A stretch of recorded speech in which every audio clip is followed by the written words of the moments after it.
Hi everybody, this is Dr. Abbott and this is the Twinkle Twinkle Little Star worksheet. Well, it seems kind of crazy to take a simple song like Twinkle Twinkle Little Star and make a whole worksheet or a whole class out of it, but it actually has had a lot of impact on culture and society.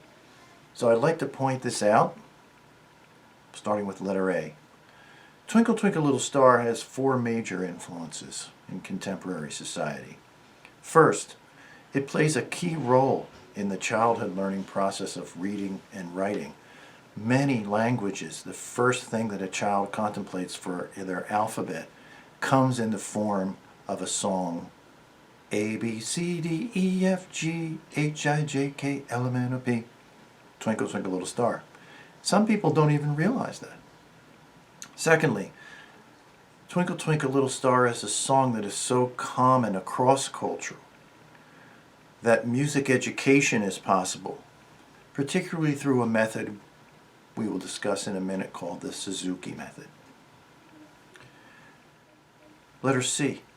The Mozart variations are required literature in the development of young piano students who aspire to a career as a virtuoso.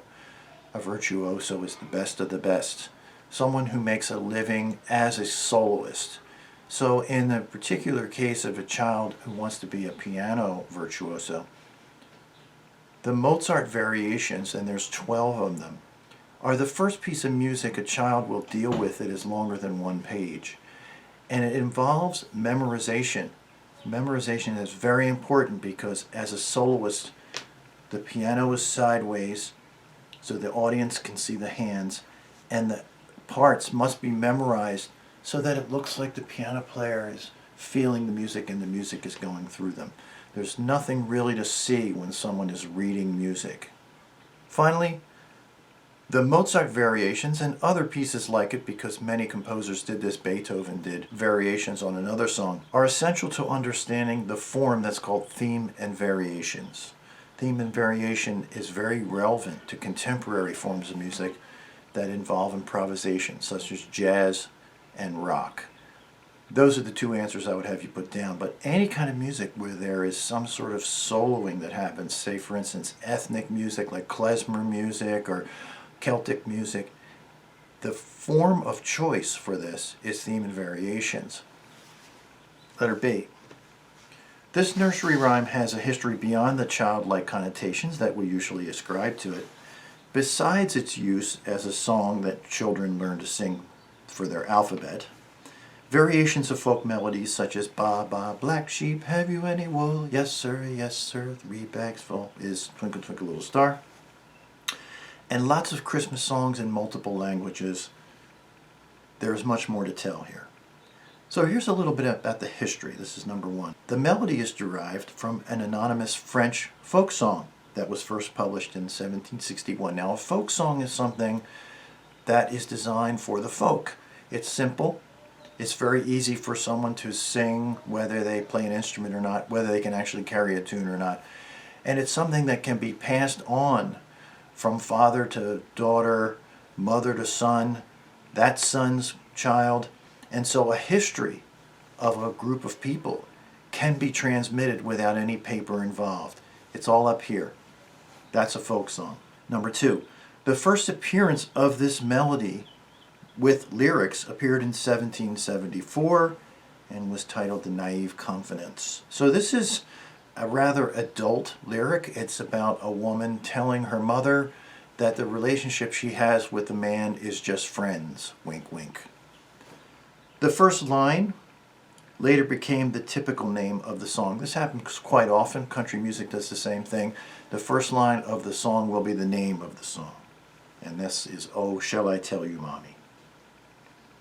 Letter C. Wolfgang Amadeus Mozart published his 12 variations for the French song in 1781 for piano.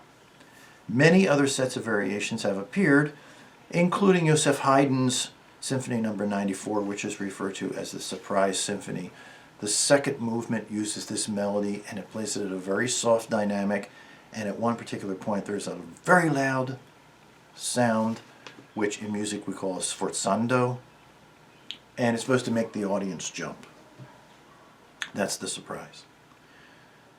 The lyric for the song as we know it is taken from a poem called The Star by an English author named Jane Taylor, published in 1806 in a collection called Rhymes for the Nursery.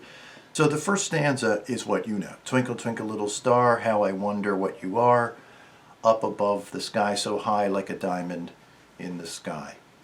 The second stanza, when a blazing sun is gone, when he nothing shines upon, then you show your little light, twinkle, twinkle all the night. And you can see that there's a flow. Da da da da da da da da da da da da da da. And that's the nursery rhyme aspect.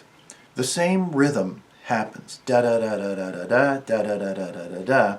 And what you would do is you would keep that rhythm, but you would take out the words and put in a new set of words. What we refer to now as cut and paste. One prominent use of the song today is through the Suzuki method of musical training, in which children play solo or as a group with extensive parental involvement. Created by Japanese violinist Shinichi Suzuki after World War II, this method employs the mother tongue theory of music development. He says that music is the mother tongue. Before anyone learns any language, they learn music. Music is shared by people around the world regardless of their language. Children can acquire music through a common language of song. In his case, Twinkle, Twinkle, Little Star. So if you see a child learning how to play the violin, and this, by the way, is a violin-based music educational theory, well, you have to learn how to hold the bow. There's a certain way to hold it in their hands, and they have to move it up or down. So they have to learn how to do that while they're learning how to push strings down and leave strings open. So there's this coordination between this and this and this. If you're trying to teach that to a 3-year-old, that's pretty difficult. And that is one of the aspects of learning an instrument, is coordinating it. So, besides this, to finish out the worksheet, Suzuki believed that you could teach other habits in the process. You're teaching posture. You're teaching how to breathe.